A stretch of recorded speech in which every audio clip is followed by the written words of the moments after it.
Ang paglilingkod sa Diyos ay isang biyayang nagdudulot ng kagalakan at pagkakaisa sa pagsunod at pagsamba sa Kanya. Kapag tayo ay sama-sama sa paglilingkod sa Diyos, nararamdaman natin ang kasiyahan at pagkakaisa sa ating pagsunod sa Kanyang mga utos at pagiging bahagi ng Kanyang kaharian.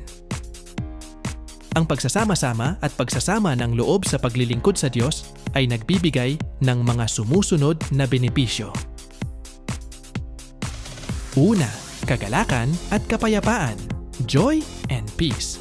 Ang pakikilahok sa pagsamba at paglilingkod sa Diyos kasama ang iba ay nagdudulot ng kagalakan at kapayapaan sa ating puso at isipan.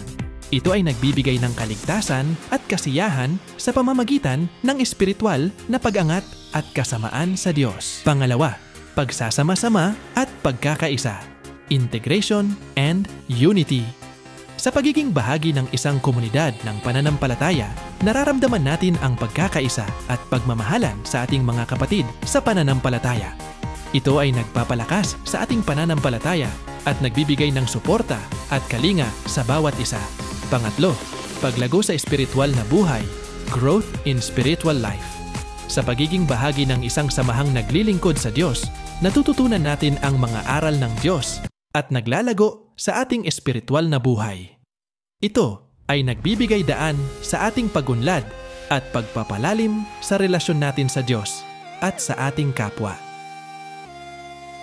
Sa huli, sa kabuuan, ang pagsasama-sama at pagsasama ng loob sa paglilingkod sa Diyos ay nagbibigay ng kasiyahan, kapayapaan at pagkakaisa sa ating pananampalataya at paglilingkod. Ito ay isang pagkakataon upang magbahagi, magmahalan at magtaguyod ng pagmamahal at kabutihan sa ating kapwa at sa Diyos na siyang nagmamahal sa atin ng walang hanggan.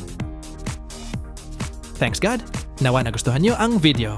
Sa ngayon lang po nakapanood ng video ay follow niyo po si Brother Chris sa kanyang YouTube. Please subscribe at Bro Chris Channel at follow sa kanyang Reels at like, comment, and share. Thanks for watching and listening. God bless you!